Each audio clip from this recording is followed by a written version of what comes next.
आजचा आपला टॉपिक आहे गुप्ता पिरियड. त्यामध्ये आपण बघणार आहोत कोणकोणते किंग्स होऊन गेले होते गुप्ता पिरियडमध्ये. खूप इम्पॉर्टंट आहे एक्झाम पॉईंट ऑफ व्ह्यूने. त्यानंतर किंगडमचं ॲडमिनिस्ट्रेशन कसं होतं हेही आपण बघणार आहोत. सोसायटी कशी होती हे बघणार आहोत. कोणकोणते ट्रॅव्हलर वगैरे होऊन गेले या पिरियडमध्ये ते सर्व आपण ह्या लेक्चर थ्रू बघणार आहोत. हे तुम्हाला एक्झाम पॉईंट ऑफ व्ह्यूने खूप इम्पॉर्टंट आहे. यावरती क्वेश्चन्स आलेलेच आहेत. समुद्रगुप्त झाला किंवा चंद्रगुप्ता 2 झाले, चंद्रगुप्ता 1 झाले, त्यांना टायटल काय काय दिले होते हे सर्व एक्झामला विचारलेले PYQ आहेत आणि त्या बेसिसवरती मी हा टॉपिक तुम्हाला घेऊन आले आहे. तर चला तर मग आपण लेक्चरला सुरुवात करूया. गुप्ता पिरियडमध्ये इम्पॉर्टंट काय होतं तर फाउंडर कोण होते गुप्ता पिरियडचे. गुप्ता पिरियडचे फाउंडर होते श्रीगुप्ता, हे फाउंडर होते गुप्ता पिरियडचे. आणि रिजन कोणता होता तर नॉर्थ इंडिया हा रिजन होता. जवळजवळ ह्यांनी 200 इयर्स रूल केलेला आहे. आणि गुप्ता हे एक्झाम पॉईंट ऑफ व्ह्यूने खूप इम्पॉर्टंट आहे आपल्याला. ह्यांचा जो पिरियड होता तो 3rd BC वगैरे असा होता, 3rd सेंचुरी वगैरे असा होता, 3rd CE वगैरे होता. ओके, आता यामध्ये आपण इम्पॉर्टंट रूलर्स बघणार आहोत कोणकोणते आहेत. तर त्यामध्ये आहे चंद्रगुप्त 1, हा खूप इम्पॉर्टंट रूलर आहे त्यामध्ये. सो त्याने स्वतःला टायटल महाधिराजा म्हणून हे एक टायटल दिलं होतं. PYQ यावरती येऊ शकतात, इम्पॉर्टंट आहे, PYQ येऊ शकतो यावर.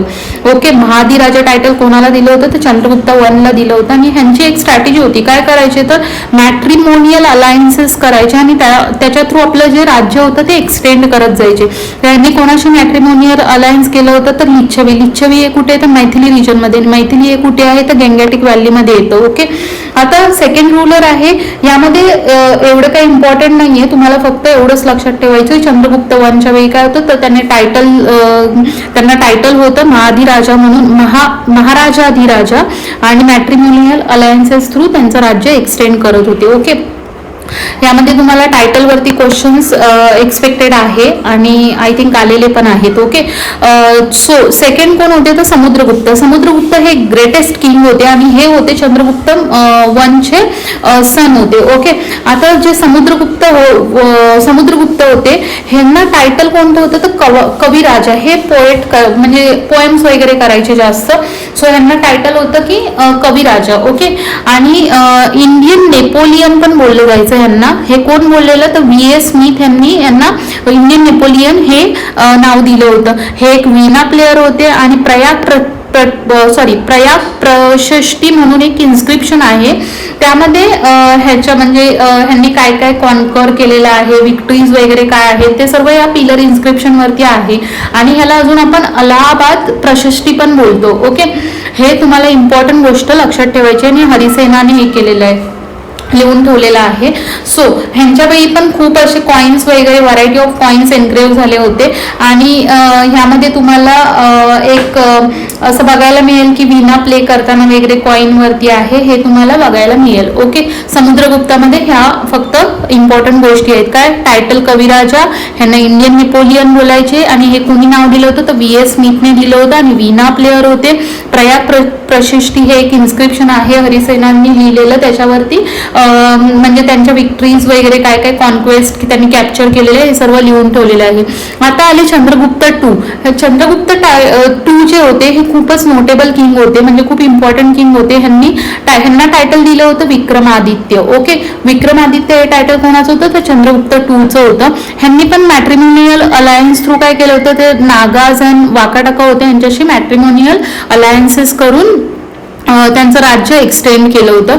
ओके, आता ह्यांच्या याच्यामध्ये 9 ज्वेल्स होते. आता तुम्हाला PYQ काय येऊ शकतो की कोणाच्या किंगडम मध्ये 9 ज्वेल्स होते तर ते चंद्रगुप्त 2 यांच्या किंगडम मध्ये होते. आणि हे तुम्हाला जे किंगडम्सची नेम्स आहेत हे तुम्हाला लक्षात ठेवायचे आहेत. ओके, हे 9 ज्वेल्स हे तुम्हाला लक्षातच ठेवायचे आहेत. हे एकदा गो थ्रू करा. आणि तुम्हाला मी हे जे व्हिडिओ बनवते आहे एक 1.5च्या स्पीडने ऐकत जा, जेणेकरून तुमचा जास्त वेळ इथे जाणार नाही. तुम्हाला फक्त रिवाइज करायचं आहे काय काय इम्पॉर्टंट, कारण मी हे सर्व क्रक्स एका ठिकाणी आणून तुम्हाला रेडी दिलेला आहे. सो तुम्हाला फक्त रिवाइज करायचं आहे. आता आपण बघू यानंतर कोणते किंग. आता आपण बघणार बघणार आहोत कुमारगुप्त वन. कुमारगुप्त वन हे सन होते कोणाचे, तर चंद्रगुप्त 2 चे सन होते. ओके, आणि ह्यांचा मेन इंटरेस्ट होता काय, तर एज्युकेशन वरती जास्त फोकस होता यांचा, आणि ह्यांनी नालंदा महावीरा हे फाउंड केलं होतं. ओके, सो कुमारगुप्त वनच्या रिलेटेड काही विचारलं तर एज्युकेशन रिलेटेड असणार. ओके, आणि नंतर आहेत स्कंदगुप्त, हे लास्ट गुप्ता रूलर होते आणि हुन्सने यांना हरवलं होतं. ओके, आता तुम्हाला एक इम्पॉर्टंट विचारू शकतात, जे फायन हे होते एक ट्रॅव्हलर होते आणि कोणाच्या पिरियड मध्ये व्हिजिट दिली होती, तर ते चंद्रगुप्त 2 च्या पिरियड मध्ये आले होते. ओके, VIP क्वेश्चन आहे, फायन कोणाच्या पिरियड मध्ये आले होते, तर चंद्रगुप्त 2 च्या पिरियड मध्ये आले होते. आता आपण बघणार आहोत की ऍडमिनिस्ट्रेशन कसं होतं गुप्ता पिरियड मध्ये. सो तुम्ही जर मौर्यांच्या वेळी बघितलं तर ऍडमिनिस्ट्रेशन कसं होतं, सेंट्रलाइज होतं, बट आता गुप्ता पिरियड मध्ये ऍडमिनिस्ट्रेशन जे होतं हे कसं होतं, डिसेंट्रलाइज होतं, फ्युडल होतं. ओके, सॅलरी जी होती ती लँड ग्रांट मध्ये दिली जायची, बट मौर्यांमध्ये सॅलरी कशी दिली जायची, तर कॅश फॉर्म मध्ये दिली जायची, आणि गुप्ता पिरियड मध्ये लँड ग्रांट्स मध्ये दिली जायची. आणि आता तुम्ही बघणार आहात की हा जो आहे हा क्वेश्चन PYQ ला आला होता की भुक्ती म्हणजे काय, विश्व म्हणजे काय आणि ग्राम म्हणजे काय, याचा सिक्वेन्स लावायला आला होता. सो भुक्ती म्हणजे काय, प्रोव्हियन्स येणार, सर्वात मोठं काय होतं, प्रोव्हियन्स होतं, त्याच्यानंतर काय येणार, विषय येणार, आणि त्याच्यानंतर काय येणार, ग्राम येणार. ओके, हे तुम्हाला लक्षातच ठेवायचं आहे. प्रोव्हियन्सला काय बोलायचे, भुक्ती बोलायचे, प्रोव्हियन्सला काय बोलायचे, भुक्ती बोलायचे, विषयाला काय बोलायचे, डिस्ट्रिक्ट बोलायचे, आणि ग्राम म्हणजे काय होतं, तर विलेज होतं. ग्रामवरून विलेज हे सर्वांना लक्षातच येईल, बट हा सिक्वेन्स तुम्ही लक्षात ठेवा, सर्वात मोठं प्रोव्हियन्स, नंतर डिस्ट्रिक्ट आणि विलेज. बट तुम्हाला ही जी नावं आहेत भुक्ती, विषया, ग्राम हे विचारणार, हे PYQ येऊनही गेलेलं आहे ती, आणि आय थिंक नाही खरंच आलेला आहे हा. लँड ग्रांट जी होती ही अग्रहारा म्हणजे ही ब्राह्मण्सला लँड ग्रांट द्यायचे, ब्राह्मण्सला देत होते, हे ह्यांनाच अग्रहारा बोलायचे. ओके, आणि देवग्रहारा असे 2 फॉर्म मध्ये लँड ग्रांट द्यायचे. आता सोसायटी बघितली तर कशी होती, जर तुम्ही बघाल वैदिक पिरियड मध्ये कसं होतं, सोसायटी खूप चांगली होती, वुमेन्सला रिलेटेड वुमेन्सला पार्टिसिपेशन वगैरे अलाउड होतं सभा वगैरे मध्ये. बट आता इथे बघाल तर सोसायटी खूप डेट्रिएटेड होती, पॉलिगामी सिस्टम होती, आणि कास्ट सिस्टम रिजिड असल्यामुळे अनटचेबिलिटी, ऑफकोर्स तिथे अनटचेबिलिटी कशी होती, असणारच. ओके, हे तुम्ही लक्षात ठेवा, जिथे कास्ट सिस्टम रिजिड आहे तिथे अनटचेबिलिटी असणारच. ओके, याच्यानंतर एक टर्म लक्षात ठेवा, विष्टी म्हणजे काय, तर फोर्स लेबर. विष्टी कोणाला बोलायचे, फोर्स लेबरला बोलायचे. आता गुप्ता पिरियड मध्ये इकॉनॉमी कशी होती ती आपण बघणार आहोत. तर लँड रेकॉर्ड ऑफिसर होता, त्याला काय बोलायचे, पुष्तपाला हे खूप इम्पॉर्टंट आहे. लँड रेकॉर्ड ऑफिसरला गुप्ता पिरियड मध्ये पुष्तपाला बोलायचे. कॉइन जे होते ते largest number of coin, gold coin Gupta period मध्ये इंट्रोड्यूस झाले होते, बट प्युअर जे कॉइन होते गोल्डचे ते कुशानाज पिरियड मध्ये होते. ओके, सो क्वांटिटी वाईज बघितलं तर गुप्ता पिरियड मध्ये गोल्ड कॉइन जास्त होते, पण क्वालिटी वाईज कुशानांचेच गोल्ड कॉइन फेमस होते. त्याच्यानंतर आपण बघणार आहोत की आता यांचं जे टर्म यूज केलेले आहे टॅक्सेशनला वगैरे ते काय आहेत ते आपण आता आपण बघणार आहोत. टॅक्सेशन सिस्टम कशी होती गुप्ता पिरियड मध्ये. सो जे पण प्रोड्यूस केलं जायचं त्याचं 1/6 टॅक्सेशन कोणाला द्यावं लागायचं, किंगला द्यावं लागायचं. जे पण आपण धान्य पिकवायचो त्यामधलं 1/6 पार्ट हा किंगला द्यावा लागायचा, आणि त्यालाच काय बोलायचे, भागा बोलायचे. ओके, त्यानंतर भोगा म्हणजे काय, आपण देवीला भोग चढवतो ना, जसं की फ्रुट्स वगैरे हे सर्व जे प्रोड्यूस केलेलं असायचं त्याबरोबर हेही द्यायचं, कोणाला द्यायचं, किंगला द्यायचं. ओके, त्याच्यानंतर बाली म्हणजे काय, बाली म्हणजे एक व्हॉलेंटरी ऑफरिंग असायचं, नंतर ते काय झालं, मॅन्डेटरी झालं होतं की फिक्स आपल्याला द्यायचंच आहे किंगला, जे पण काय आपण फ्रुट्स वगैरे प्रोड्यूस वगैरे देणार ते. उपरी करा म्हणजे काय, ऍडिशनल टॅक्स होता, हा सर्वांवरतीच आकारला जायचं. सो जी टॅक्सेशन सिस्टम होती गुप्ता पिरियड मध्ये ही खूपच अशी अप्रेसिव्ह होती, म्हणजे लादले गेले होते टॅक्सेस खूप सारे.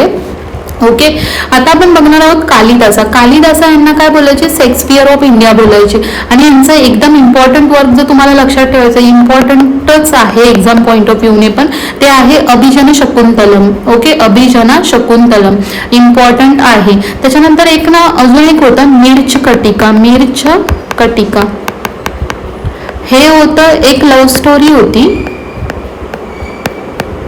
अप्पर क्लास आणि लोअर क्लास मधली.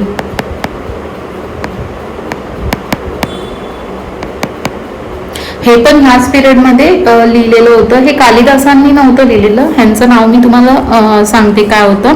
त्याच्यानंतर लिटरेचर मध्ये कोण होतं, तर हिंदू टेक्स्ट मध्ये कोण कोण आलेले, रामायणा, महाभारता, मनुस्मृती हे सर्व होते. आणि त्यानंतर बुद्धिस्ट टेक्स्ट कोणते कोणते होते, तर बुद्धिस्ट टेक्स्ट जर तुम्हाला लक्षात ठेवायचे असेल तर त्यामध्ये इम्पॉर्टंट आहे ते म्हणजे अभिधम्मकोशा.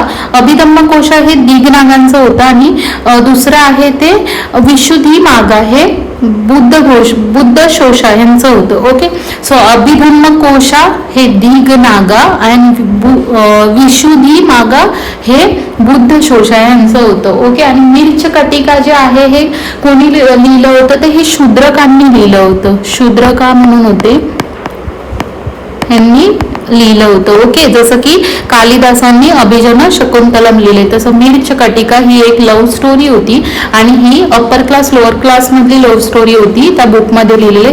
ह्या ह्याच्यासारखा सिमिलर असा एक PYQ पण आलेला आहे आपल्याला, सो म्हणून मी हे तुम्हाला मेन्शन करून सांगितलेलं आहे. आणि ते लिहिलं कोणी होतं, तर ते शूद्रकांनी लिहिलं होतं. ओके, आणि कामसूत्र हे कोणी लिहिलं होतं, तर वत्सयाना यांनी लिहिलं होतं. हे तुम्ही फक्त जस्ट ओरली लक्षात ठेवा.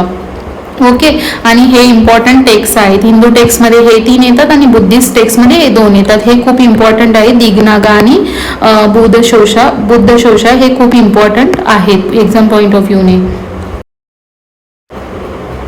सो तुम्हाला एवढंच फक्त गुप्ता पिरियडमध्ये लक्षात ठेवायचं आहे. त्या व्यतिरिक्त गुप्ता पिरियडसाठी काही वेगळं असं प्रिपरेशन करू नका. मी 6th स्टँडर्डचं स्टेट बोर्डचं बुक यूज केलेलं आहे आणि अर्ध तमिळनाडू टेक्स्टमधून गुप्ता पिरियड कव्हर करून ही एकत्र इन्फॉर्मेशन तुम्हाला इथे एका ठिकाणी आणून दिलेली आहे. ओके, एवढं तुम्ही गो थ्रू केलं तरी खूप आहे आणि 1.5 चा स्पीड लावून बघा.